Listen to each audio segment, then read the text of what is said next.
itu sebagai korban gitu. Dan tidak bisa memberikan dalil tersebut.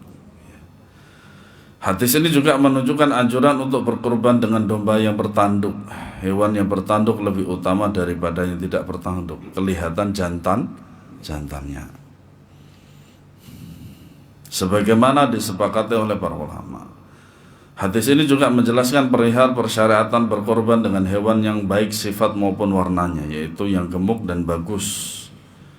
Ya, yang paling bagus ya adalah al-amlah, maksudnya putih bersih atau putih kehitam-hitaman. Ini termasuk pengagungan syiar Allah Subhanahu wa ta'ala, bukan yang hitam pekat, apalagi pekat gitu. Tapi kalau tidak dapat ya seadanya, tapi yang penting jantan. Hadis di atas juga menerangkan anjuran supaya yang berkorban menyembelih hewan korban dengan tangannya sendiri semampunya. Makanya harus belajar. Ya, masa seumur hidup nggak bisa. Ya. Karena menyembelih hewan korban itu adalah suatu pendekatan diri kepada Allah Ta'ala. Namun jika tidak mampu, dia boleh meminta diwakilkan oleh muslim yang lainnya yang mengetahui syarat-syarat serta tata cara penyembelihan.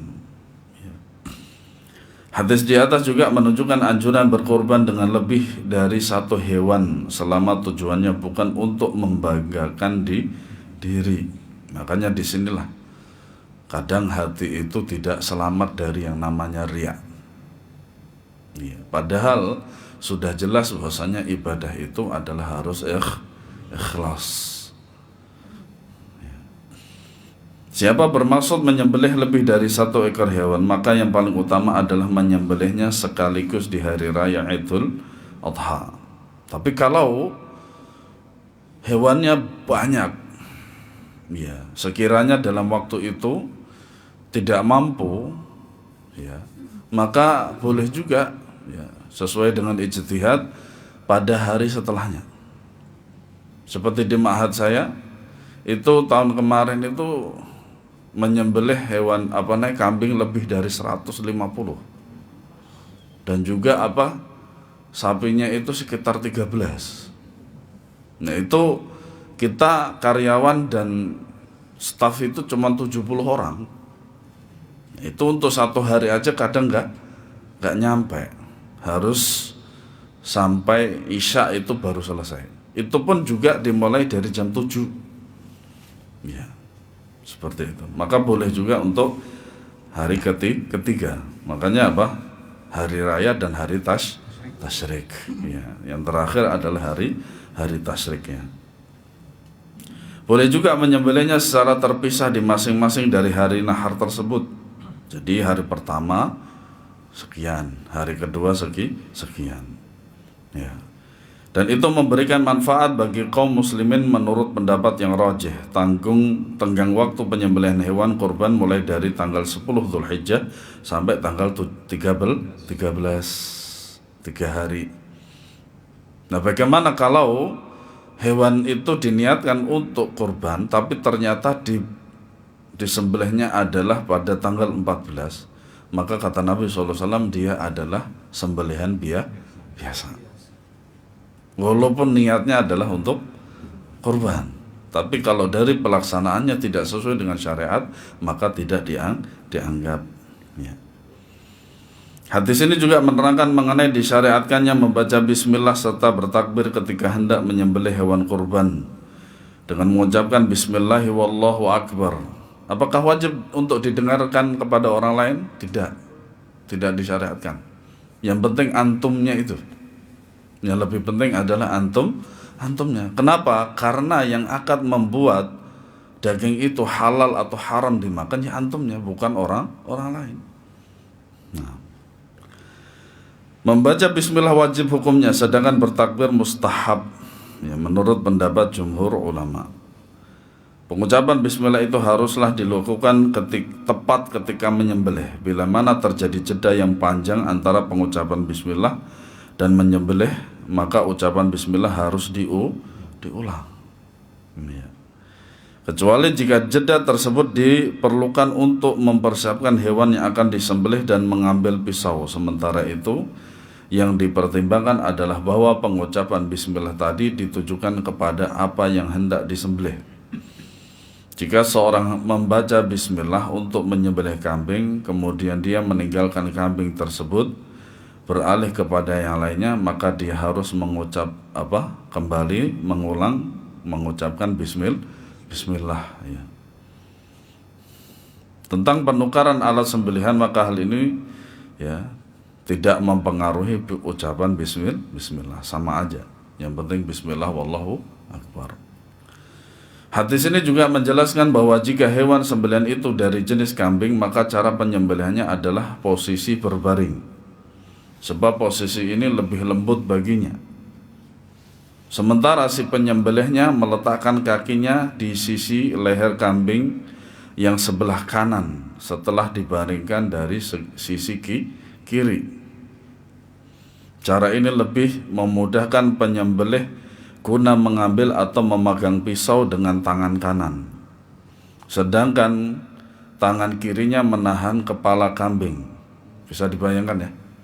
Ya. Kecuali apabila yang menyembelih adalah kidal.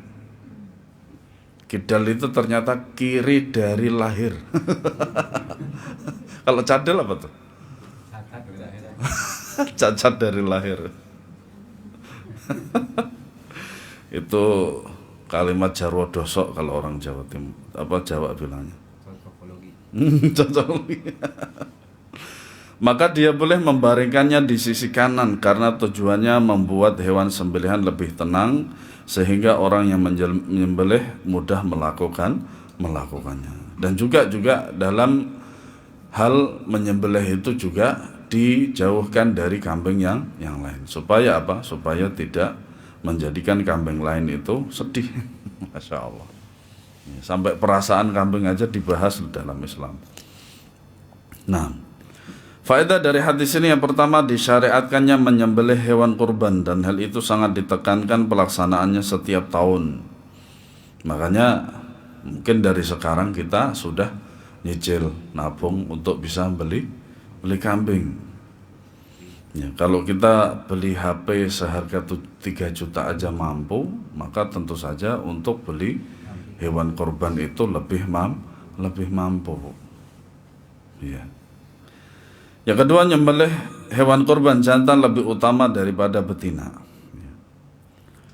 Yang ketiga, disunahkannya menyembelih hewan kurban berupa domba yang bertanduk dan berwarna dominan putih dengan sedikit hitam. Mungkin bisa jadi hikmahnya adalah dagingnya lebih enak.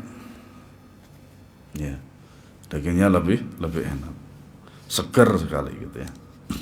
Yang keempat, Nabi SAW selalu menyembelih hewan korban setiap tahun. Ini ada contohnya langsung dari beliau SAW. Ya. Yang kelima, disyariatkannya mengucapkan Bismillahirrahmanirrahim Allahu Akbar ketika menyembelih hewan kurban. Yang keenam, menyembelih hewan kurban pada hari raya Idul Adha lebih utama dibandingkan bersedekah dengan harta yang berjumlah sama dengan harganya. Makanya setiap waktu itu, setiap ada dalil yang menunjukkan keutamaan daripada hari itu, maka lebih baiknya kita melaksanakan karena tidak sama dengan hari-hari selainnya. Yang ketujuh, disyariatkannya agar meletakkan kaki leher di bawah hewan sebelum menyembelihnya. Dan cara ini apabila disembelih, ya, apabila yang disembelih adalah kambing. Makanya kambing itu adalah yang terbaik, hewan yang terbaik. Walaupun misalnya kita minum daripada susunya itu baunya memang tidak sama dengan baunya sapi, dan baunya kambing itu lebih amis daripada sapi, tapi dia dagingnya adalah daging yang terbaik daripada sapi, kerbau dan lain sebagainya. Ya, dan Nabi SAW di antara hewan atau daging yang beliau sangat suka yaitu adalah daging kambing tentu saja.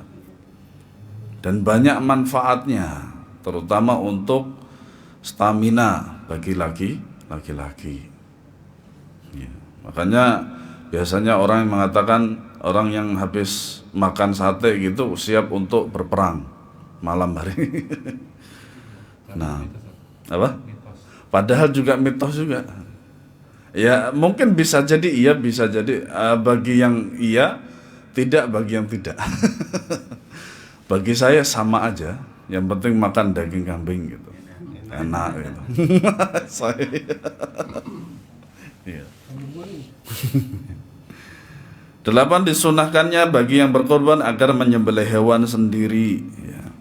Itu lebih afdal. Ya. Yang ke-9, disunahkannya memilih hewan korban yang gemuk. Makanya kadang orang gemuk itu jadi gojlokan waktu itu loh itu.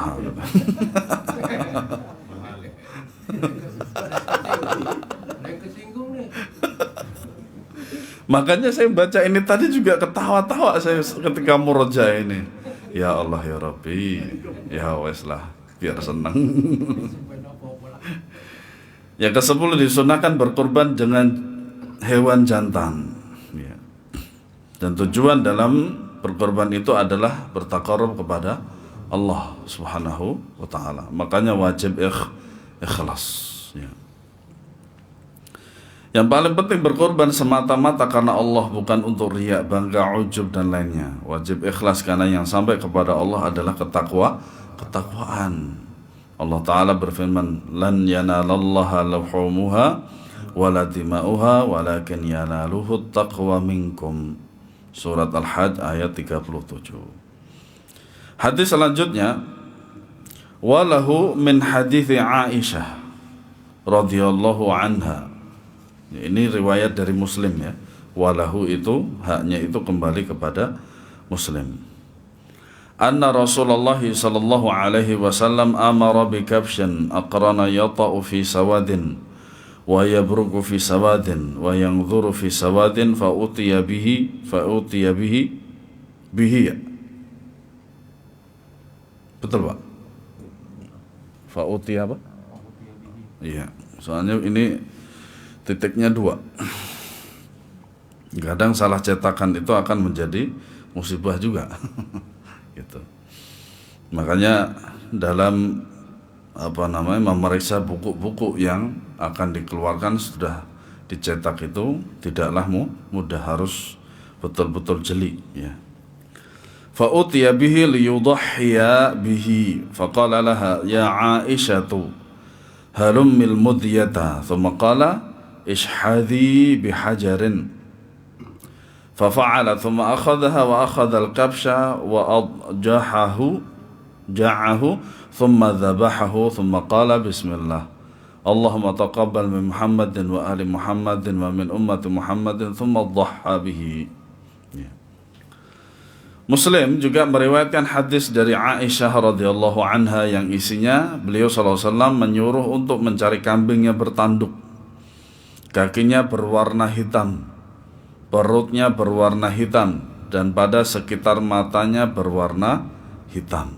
Nah ini muwasafat atau sifat-sifat daripada kambing yang diinginkan oleh Nabi sallallahu alaihi wasallam. Ya.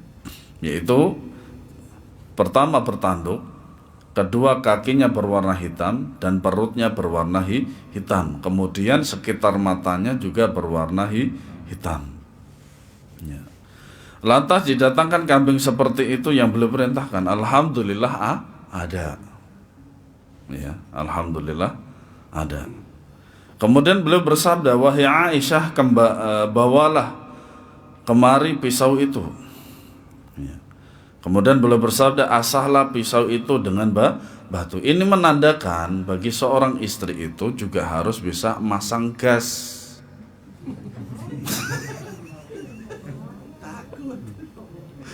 Emangnya kalau istri jenengan suami jenengan yang masang gas, kalau meledak emangnya nggak mati tuh suami? Sedih lah.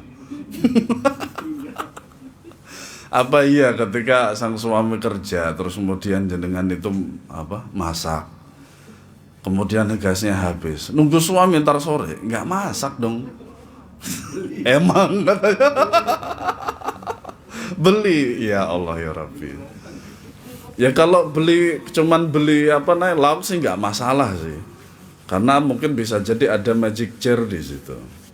Ya kalau nunggu suami,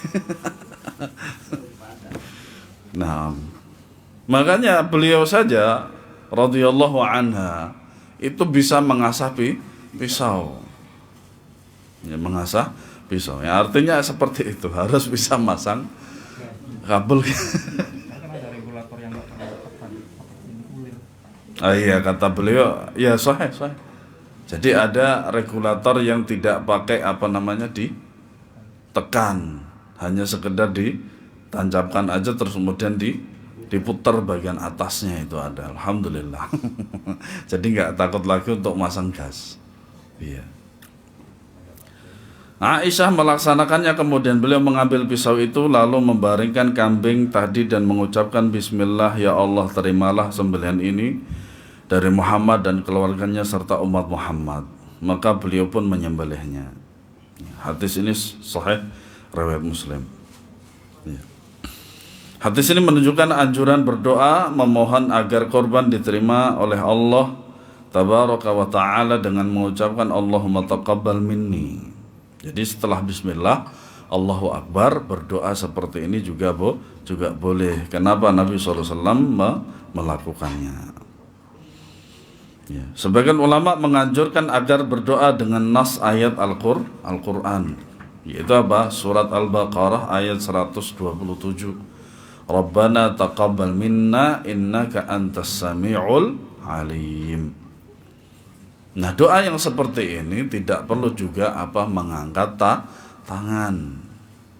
Ya, ada sebagian doa yang memang disyariatkan mengangkat tangan, ada juga yang tidak. Yang tidak diantara contohnya seperti ini. Yang pertama ini, yang tidak diantaranya juga adalah ketika sang khatib dalam khutbahnya itu tidak mengangkat tangan.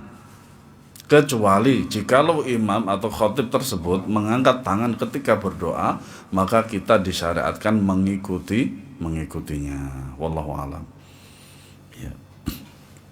Hadis di atas juga menerangkan bahwa seorang diperkenankan berkorban atas nama dirinya sendiri dan atas nama keluarganya dengan 1 ekor hewan korban saja. Alhamdulillah. Tapi yang terbaik juga kambingnya.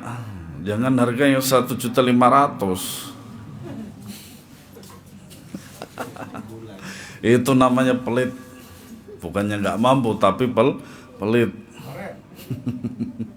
Sehingga mereka juga mendapat pahala seperti dirinya. Terlebih lagi jikalau satu keluarga itu ya korbannya adalah 1 sapi. Ya. Tapi tetap yang disyariatkan yang lebih afdal adalah kambing. Ya. Faedah dari hadis ini, yang pertama disyariatkan berkorban dengan domba yang besar dan bertanduk bagi yang mampu mendapatkannya dan mampu membelinya. Ya. Yang kedua, warna hewan berkorban seperti yang disebut dalam hadis ini bukan merupakan sebuah kewajiban. Ya. Tapi kalau ada monggo. Ya. Apa saja warna hewan tersebut sudah mencukupi untuk disembelih. Ya. Yang ketiga, disunahkan berkorban dengan domba yang bertanduk meskipun yang tidak bertanduk tidak mengapa. Itu afdhaliyah, istilahnya afdhaliyah. Makanya ada istilahnya fadhailul a'mal, keutamaan beramal.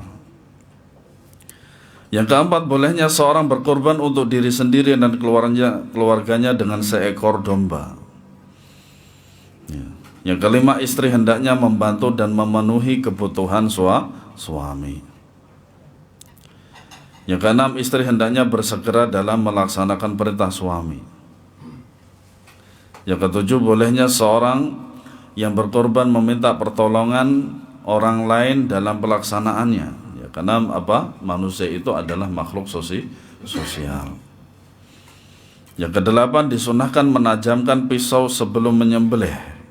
Ya, kalau pisau yang tumpul ya tidak memenuhi syarat untuk dijadikan sebagai alat untuk menyembelih. Kalau tumpul itu sama aja menyakiti hewan tersebut. Bahkan dikhawatirkan nanti akan terjadi ya hukum haram bagi orang yang memakannya. Ya. Disunahkan membaringkan hewan korban sebelum disembelih, bukan dalam keadaan berdiri, kecuali onta. Onta memang begitu. Onta itu sulit untuk dibaringkan. Karena apa? Dia kekuatannya hampir menyamai dengan sapi.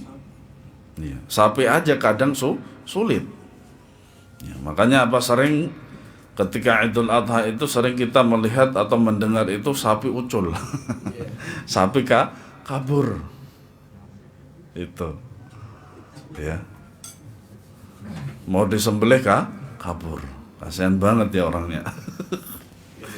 Yang ke-10, wajib membaca bismillah ketika menyembelih. Wajibnya bismillah. Adapun Allahu Akbar itu mustahab atau sunnah. Yang ke-11, disunahkan bagi orang yang melaksanakan ibadah supaya berdoa kepada Allah agar amal solehnya diterima, bukan malah riya. Ya, dan seterusnya. Hadis yang ketiga, wa an Abi Hurairah radhiyallahu anhu qala Rasulullah sallallahu alaihi wasallam, man kana lahu sa'atun wa lam yudhhi fala yaqrabanna musallana, rawahu Ahmad wa Ibnu Majah wa sahahu al-Hakim, lakin rajjahal a'immatu ghairuhu waqfahu. Ya. Dari Abu Hurairah radhiyallahu anhu, dia berkata, Rasulullah SAW pernah bersabda, barang siapa memiliki kelapangan rezeki tetapi dia tidak menyembelih hewan kurban, atau tidak ada niat untuk menyembelih hewan kurban, maka janganlah dia mendekati tempat sholat kami. Itu larangan. Tapi kadang ini kan masalah niat sebenarnya, masalah niat. Tapi juga bisa dilihat dari zahirnya. Misal kita hidup di lingkungan orang-orang, ternyata ada sebagian dari mereka itu rumahnya bagus, mobilnya bagus, tapi nggak pernah korban. Nah, orang seperti itu, nah bagaimana nanti, apakah kita nasihati untuk berkorban dan sebagainya? Maka telah dijelaskan oleh syariat. Hadis di atas menunjukkan wajibnya berkorban ketika memiliki kemampuan dan kelapangan. Akan tetapi jumhur ulama dari kalangan sahabat dan tabi'in berpendapat hukum berkorban itu adalah sunnah muakkadah, tidak sampai wajib, disebabkan lemahnya dalil-dalil yang menunjukkan kewajibannya. Dasar mereka adalah hadis Ummu Salamah yang dinukilkan oleh Muslim dalam sahihnya. Idza dakhalatil 'ashru wa arada ahadukum an yudhhiya fala yamassa min sya'rihi wa basharihi syai'an. Apabila sudah memasuki 10 Dzulhijjah, lalu salah seorang di antara kalian ingin berkorban, maka janganlah dia memotong kuku, juga rambutnya sedikit pun. Ya. Sabda beliau SAW, lalu salah seorang di antara kamu, ingin, jelas menunjukkan tidak wajib berkorban. Ya, jadi sunnah muakkadah. Ya. Adapun hadis Abu Hurairah di atas, maka yang benar adalah bahwa ia tidak sahih dari segi sanadnya. Di dalamnya terdapat perawi hadis yang bernama Abdullah bin Ayyash al-Qadbani. Dia didhaifkan oleh Abu Dawud, An-Nasai dan lainnya. Akan tetapi hadis ini hasan dan dijadikan dalil tentang wajibnya berkorban bagi yang mampu. Ya. Makanya ketika kita melihat ya tetangga kita itu, ya dia kaya tapi nggak pernah korban, pertama nasihati dulu. Ya, sampaikan daripada qala Allah qala Rasul dan pendapat para ulama. Ya. Adapun kalau dia itu sudah tetap ngayal dan tidak mau, barulah itu ya sampaikan hadis ini. Ini hadisnya hasan tapi maknanya sahih. Ya, walaupun sebagian ulama mendhaifkan hadis ini, tapi hadisnya ini hasan. Ya. Faedah dari hadis ini, Yang pertama, wajibnya berkorban bagi siapa saja dari kalangan orang yang beriman yang mampu. Ini maka ini takyidnya. Takyid itu adalah ikatannya. Artinya syariat ini mengikat ya dengan syarat ini dan itu. Yang kedua, peringatan keras bagi yang tidak berkorban padahal keadaannya mampu dan berkecukupan. Ya, lebih afdalnya adalah apabila dia berkecukupan, ya, maka dia itu menyembelih korban yang lebih afdal lagi. Entah itu berupa kambing yang sangat mahal ataupun ya sapi yang sangat mahal. Ya. Yang ketiga, tidak mengapa bagi seorang yang tidak mampu secara finansial untuk tidak berkorban, tapi tetap harus ada niat para jamaah rahimakumullah.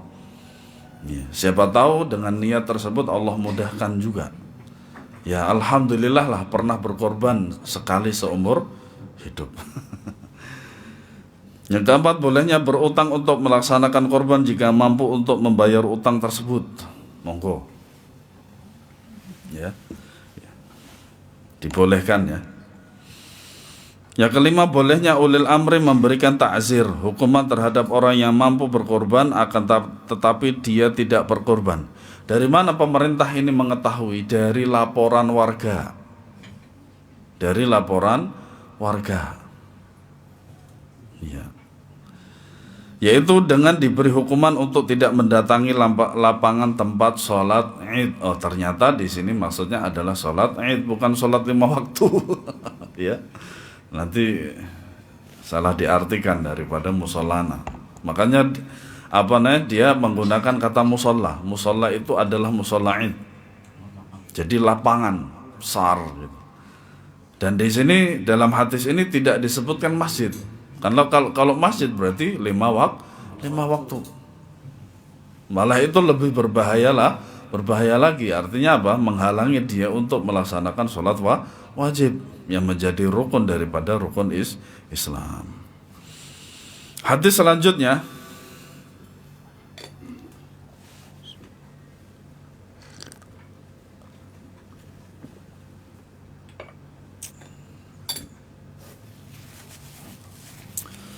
wa an Jundub bin Ibni Sufyan radhiyallahu anhu qala Syahidul adha ma'a Rasulillahi sallallahu alaihi wasallam falamma qada salatahu bin nas nadhara ila ghanamin qad dhubihat faqala man dhabaha qabla as-salati falyadhbah syatan makanaha wa man lam yakun dhabaha falyadhbah ala ismillah. Dari Jundub bin Sufyan radhiyallahu anhu bahwa dia bertutur, aku pernah salat Idul Adha bersama Rasulullah SAW. Saat selesai mengimami salat, beliau melihat ada seekor kambing yang sudah disembelih. Lalu beliau bersabda, barang siapa menyembelih sebelum salat, hendaklah dia lakukan sembelihan lagi kambing yang lainnya sebagai gantinya. Artinya setelah salat. Ya. Dan barang siapa yang belum menyembelihnya, maka sembelihlah sekarang dengan menyebut nama Allah. Artinya waktu penyembelihan hewan korban itu adalah setelah salat. Berbeda dengan zakat. Zakat itu lebih afdolnya adalah mendekati salat Idul Fitri. Itu yang lebih afdol. Sebagian ulama mengatakan di awal daripada Ramadan itu juga nggak apa-apa. Karena apa? Kadang kita melihat kebutuhan ya tetangga kita itu lebih membutuhkan pada waktu itu daripada yang lain misalkan.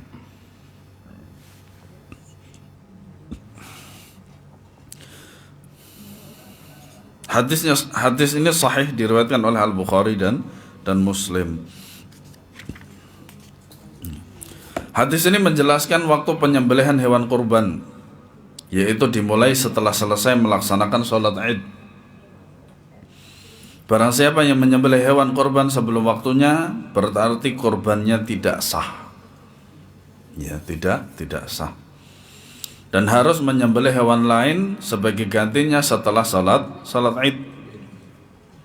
Walaupun sebelum khutbah disampaikan. Misal gini. Setelah salat Id, kita menunggu beberapa waktu yaitu naiknya imam atau khatib ke mimbar. Setelah sholat, sebelum khutbah, kita menyembelih hewan tersebut sebagai idul untuk kurban, maka itu sah. Intinya setelah sholat. Makanya khutbah itu sebagian ulama mengatakan boleh setelah sholat langsung pergi dari tempat sholat. Sebagian ulama mengatakan wajib untuk mendengarkan khutbah. Iya. Tapi khutbah untuk sholat Id ini tidak wajib untuk didengarkan. Yang wajib itu adalah khutbah Jumat. Makanya kata Rasulullah SAW, wa idza sa'idal khatibu 'alal minbar, ya, dan apabila seorang khatib itu sudah naik ke atas mimbar, maka tidak boleh bagi kalian untuk melaksanakan kegiatan apapun itu. Dan bahkan ketika kita sedang mendengarkan khutbah daripada khatib itu, ada orang ramai, kita juga tidak boleh untuk dilarang. Artinya kita dilarang untuk menyuruh dia untuk diam, itu juga dilarang. Begitu. Ya, maka bagaimana yang lebih afdalnya, ya, wallahu alam, ini juga ijtihad. Sebelum khutbah itu lebih afdalnya sang khatib itu menasihatkan kepada para jamaah.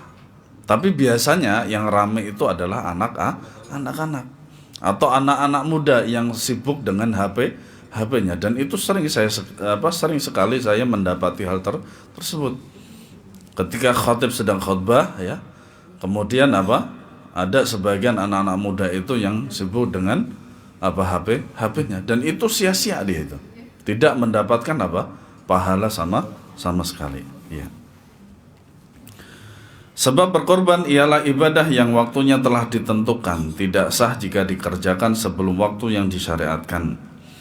Sama saja apakah hal itu dilakukan dengan sengaja, tidak tahu, atau terlupa. Ada kadang yang dima'fu juga ada, tapi kadang juga ada syariat yang sudah ditentukan itu tidak bisa dimaafkan sama sekali. Di antaranya ini. Ketentuan ini berlaku bagi orang-orang yang tidak berada di Mina. Orang-orang yang berada di Mina menyembelih hewan kurban setelah mereka melaksanakan sholat subuh atau setelah pelontaran jamroh Aqabah. Setelah matahari terbit, inilah yang lebih berhati-hati karena mereka tidaklah diwajibkan melaksanakan sholat Id.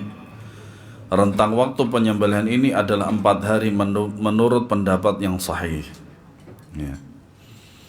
Proses penyembelihan boleh dilakukan di sekitar tempat sholat Id. Hikmahnya dilaksanakannya sholat orang-orang yang mempraktekkan syiar agama Islam ini beriringan dengan pelaksanaan kurban dalam hal waktu dan tempat, juga untuk menampakkan syiarnya, ya. Faedah dari hadis ini, penjelasan ihwal waktu penyembelihan kurban, yaitu setelah sholat Idul Adha. Ya. Yang kedua, disyariatkannya menyembelih hewan kurban di lapangan tempat sholat Idul Adha. Yang ketiga, disyariatkannya khutbah dalam sholat Id. Yang keempat, seorang pemimpin dan juga orang-orang yang berilmu hendaknya memperhatikan kondisi manusia dan menjelaskan kepada mereka tentang hukum-hukum syariat. Ya, makanya, ya, kemarin itu saya ngobrol sama salah satu satpam di ma'had kami, dan dia termasuk orang yang baru mengenal sunnah, dan dia biasanya menjadi satpam perusahaan atau perumahan. Kemudian saya tanya, apa bang kira-kira perbedaannya di pesantren dengan yang sebelum-sebelumnya? Ya, di sini lebih baik, walaupun memang gaji tidak menjanjikan besar. Ya memang semua begitu. Di tempat-tempat ma'had, pesantren, lembaga pendidikan itu bukan untuk memperkaya diri. Gajinya kecil. Karena apa? Karena ada perjanjian dengan Allah. Selain dari profesionalisme, yaitu perjanjian dengan lembaga pendidikan atau lembaga tersebut. Ya. Tetapi ada nilai plus di situ. Apa kata beliau? Alhamdulillah, ya, ketika saya bingung masalah agama di sini begitu banyak sekali ustadz yang bisa ditanya. Sehingga apa? Walaupun ya secara gaji kecil, tetapi alhamdulillah ada ketenangan di situ. Saya bisa belajar agama yang sebenarnya saya juga malu. Kenapa baru umur sekarang kok saya mau belajar gitu. Alhamdulillah. Yang kelima, disyariatkannya memperingatkan kesalahan yang terjadi di tengah umat manusia supaya manusia tidak mengulang lagi dan terhindar dari kesalahan itu kedua kalinya. Yang keenam, disyariatkannya menyembelih hewan korban di hari nahar, yaitu hari raya Idul Adha. Yang ketujuh, wajib mengucapkan bismillah ketika menyembelih hewan kurban. Yang kedelapan, orang yang tidak tahu atau lupa memiliki hewan memiliki hukum yang sama, yaitu tidak sah melakukan sebuah ibadah sebelum waktunya. Nanti nih mungkin jam 8 antum sholat zuhur. Sah tidak? Tidak sah lah, kan belum waktunya zuhur. Nah. Yang kesembilan, tidak sah menyembelih hewan korban sebelum sholat Id. Walaupun diniatkan untuk korban, tetap tidak sah. Makanya kata Abdullah bin Abbas, kam muridin lil khairi lam yusibah. Betapa banyak orang yang menginginkan kebaikan tapi dia tidak mendapatkan kebaikan tersebut. Ya. Yang ke-10, boleh memakan daging hewan yang disembelih sebelum sholat Id dilaksanakan. Ya, meskipun ia tidak sah dijadikan hewan kurban, itu sah dalam artian bukan hewan kurban, tapi hewan sembelihan biasa. Ya. Yang ke-11, waktu berakhirnya penyembelihan hewan kurban adalah ketika terbenamnya matahari pada hari ketiga dari hari-hari tasyrik, yaitu tanggal 13 Dzulhijjah. Wallahu a'lam bissawab. Semoga bermanfaat. Nah.